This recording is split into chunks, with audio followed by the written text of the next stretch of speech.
ህይወቷን ለመቀየርና ቤተሰቦቿን መቀናቸው የመዳም ቅመም ከወራቶች በኋላ የአሰሪዋን ልጅ በፍቅር በማሸነፍ እንዲሁም በትዕግስቷ በትህትናዋ አሸንፋ የወንድ ልጅ አባት የሆነችውን ታሪክ ነው ይዤላችሁ የመጣሁት። ሰላም ውድ ቤተሰቦቻችን ሁላችሁም ሰላም ብያለሁ። ሁላችሁም በያላችሁበት ሰላማችሁ ይብዛ እያልኩኝ የዛሬው ታሪካችን ደግሞ የእውነት የምነግራችሁ በጣም ነው የገረመኝ ማለት ነው። በጣም ከምላችሁ በላይ ምክንያቱም ብዙ ውጣ ውረዶች አይታ ግን በመጨረሻ የራሷ የግሏ አድርጋ ዛሬ ላይ ደግሞ የአንድ የወንድ ልጅ እናት የሆነችውን ጀግና ሴት ነው ታሪክ ይዤላችሁ የመጣሁት። እንዴት መሰላችሁ?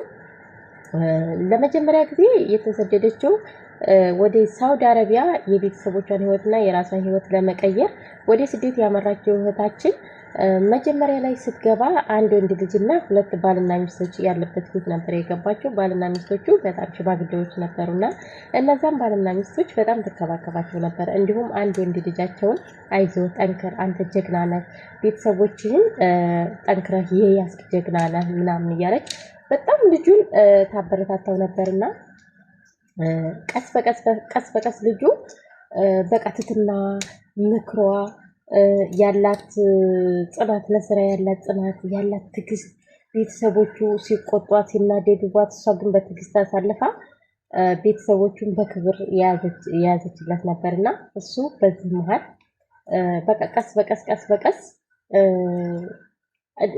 አሰሪ የሆነው ወደ ወንድምነት ንግግር ቀረባትና ምንድነው የምትፈልጊ? ቤተሰቦችሽ ምንድነው የሚያስፈልጋቸው? የምትፈልጊውን ነገር ንገሪኝ፣ አይዞሽ፣ በርቺ፣ አንቺ ጎበዝ ሴት ነሽ፣ ጠንካራ ነሽ፣ በዚህ እድሜሽ ተሰደሽ አረብ ሀገር መስራትሽ፣ ለቤተሰቦችሽ ማሰብሽ እያለ እሱ ራሱ በተቻለው አቅም ልጅቷን ያበረታታት ነበርና በዚህ አጋጣሚ እንደዚህ እያሉ ቀስ በቀስ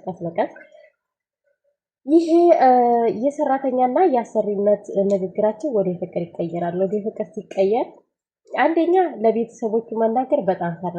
ሁለተኛ የሀገራቸው ሕግ በሳውዲ አረቢያ የሀገራቸው ሕግ በጣም ከባድ ነው። እንዲሁም ደግሞ አንድን ሰራተኛ የራሱ ዜጋ ያልሆነችን ወደ ትዳር ሲያመጣ በመንግስት ያለው የትዳር ሰርቲፊኬት ምናምን የሚባለው ነገር በጣም ከባድ ነበርና ምንም ማድረግ አልቻለም እና ቤተሰቦቹን ለማናገር ወሰነ። ቤተሰቦች እዚያ ያናገራቸው ቤተሰቦቹን በጣም ይናደዱበታል፣ ይቆጡታል።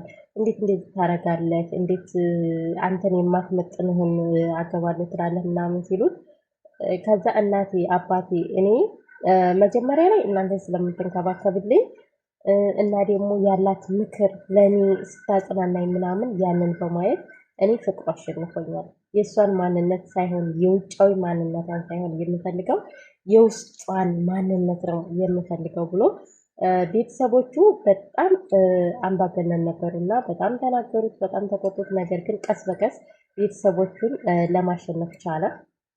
ቤተሰቦቹን ካሸነፈ በኋላ ደግሞ ያለው ትግል በጣም ከባድ ነበረ፣ ከመንግስት ጋር ያለው ትግል ማለት ነው። ምክንያቱም እሷን ለትዳር ሲያስባት ግዴታ የትዳር መጋባት አላ። ስለዚህ ስትጋቡ ደግሞ እሷ ለሱ ባሌ ነው ብላ ትፈርማለች፣ እሱ ደግሞ ሚስቴ ናት ብሎ ሲፈርም ያኔ እንዴት ነው የማናት ምናምን ይጠይቃል መሰለኝ እዚህ ሀገር ራሱ ማለት ነው። እና ያ ነገር በጣም ይቸግረዋል እና ብዙ የተለያዩ ቢሮዎች እየሄደ እያንኳኳ ሲያማክር ያው መጨረሻ ላይ እንግዲህ አንተ ፍላጎት ከሆነ ምንም ማድረግ አይቻልም ማግባት ትችላለህ ተብሎ ተፈቅዶለት በደስታ በጣም እየቦረቀ ወደ ቤት ይመጣና ያለውን ነገር ለቤተሰቦቹ ያበስራቸዋል። ለቤተሰቦቹ ካበሰራት በኋላ እሷንም እንግዲህ ካሁን በኋላ እንደ ሰራተኝነት ሳይሆን እንደ እጮኛዬ ነው ማይሽና እጮኛዬ ላረግሽ ወስኛለሁ ይላታል። ድንገት ማለት ነው። እሷም በጣም ትደነግጣለች። ነገር ግን በጣም ትወደዋለች። ለትዳር የምትመኘው አይነት ወንድ ነው እና በዚህ መሃል ወደ ፍቅር ይቀየራል። ያ ነገር ወደ ፍቅር ሲቀየር እሷ ደግሞ ምን ትላለች? ቤተሰቦችን ኢትዮጵያ ያሉ ቤተሰቦችን ማኩራት አለብን። በቃ እኔ እዚህ ሀገር ማግባቴ እነሱ እኔ ከማገባ በፊት ቀድመው ማወቅ አለባቸው ስትለው እሺ በቃ የሚደረገውን ነገር አድርጊ እኔ ወጪውን ሁሉ እችላለሁ ምናምን ይላታል። ከዚያ ያለውን ነገር ለቤተሰቦቿ ትናገራለች። እንደዚህ አሰሪዎች ልጅ ላገባ ነው ምናምን እና ቤተሰብ ጋር ተናግራ ያለው ነገር ያልቃል። የሚገርማችሁ ነገር ልክ እንደ ባህላችን ፍጥጥም ተደርጎ ምናምን ማለት ነው ማለት እሷ አለለችበት ነው። ነገር ግን በጣም ተደግሶ ምናምን ልጃችን ልትዳር ነው ተብሎ በማረግ ልክ ሄደው እንደጠየቁ አይነት ተደርጎ ከዚያ በኋላ ነገሮች ተመቻችተው እሱም ሳውዲ አረቢያ ላይ ድል ባለ ሰርግ ያገባታል። ድል ያለ ሰርግ ደግሶ አገባት፣ ሚስቱ አደረጋት። እንዲሁም ሚስቱ ካደረጋት በኋላ ደግሞ ለእናት ለአባቱ ልክ እንደ ሴት ልጃቸው ሆና ጧት ማታ እየተንከባከበቻቸው ጧት ማታ መድኃኒታቸውን ምግባቸውን በስነ ስርዓት አጋዥ ቢቀጥርላትም ነገር ግን እሷ የቤቱን ኃላፊነት ወስዳ ቤተሰቦቹን በክብር ይዛለት እንዳለች ያው ልጅ መጸነስ አይቀርም እና ትጸንሳለች። ስትጸንስ ሐኪም ቤት ይዘው ሄዶ ሲያስመረምራት የወንድ ልጅ እናት ናለች። የወንድ ልጅ እናት መሆኗን ሲያቅ በቃ በጣም ከምላችሁ በላይ በጣም ነው ደስ ያለው።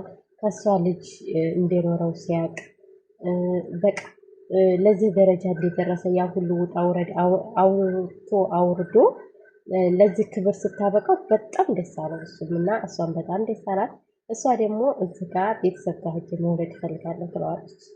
ቤተሰብ ጋር ሂጅ መውለድ እፈልጋለሁ ስትለው አይ ቤተሰብ ጋር ሂጅ መውለድ አትችልም፣ ምክንያቱም የኔ አባት እናት ያለውን ነገር እዚሁ ነው፣ ልጁም እዚህ ነው መወለድ ያለበት፣ እዚህ ሲወለድ ነው የዚህ ሀገር መኖሪያ ፈቃድ የሚሰጠው የዚህ ሀገር ልጅ እንደሆነ የሚረጋግጠው፣ ስለዚህ ይዘሽው አትሄጂም አላት። ያው ትንሽ ቢከፋትም ነገር ግን በደስታ ልጇን ተቀብላ የወንድ ልጅ እናት ሆናለች እላቸዋለሁ ቤተሰቦቻችን።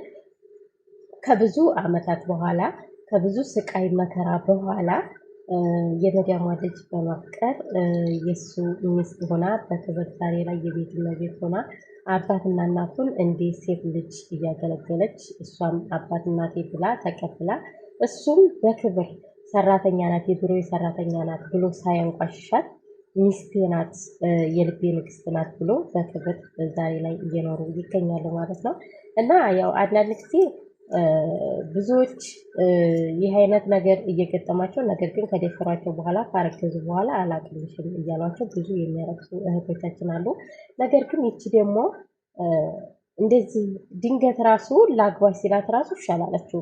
መጀመሪያ ቤተሰቦችን ጠይቀህ ያለውን ነገር ስላት ቤተሰቦቿን አስጠይቃ በክብር በሞገስ ነው ያገባትና አንዳንድ ጊዜ እንደዚህ አይነት አስተዋይ ሆኖ እላቸዋለሁ ውድ ቤተሰቦቻችን። ያው በባዕድ ሀገር በእርግጥ ይከብዳል። ነገር ግን ቢሆንም ደግሞ እንደዚህ ያለ በክብር ከሆነ ደግሞ ምንም ማለት አይደለም። አብሽሩ እላችኋለሁ። እወዳችኋለሁ፣ አከብራችኋለሁ። በሌላ ቪዲዮ እስከምንገናኝ ሰላም ለሀገራችን። የእውነት ይሄ ታሪክ ግን ለሁላችንም ትምህርት ይሆናል ብዬ አስባለሁ። ምክንያቱም ክብሯን በጠበቀ ሁኔታ ነው ያገባችው፣ ዝም ብላ አይደለም እና በቃ ሁላችሁም ትምህርት ውሰዱ እላለሁ ቤተሰቦቼ። ባይ ባይ።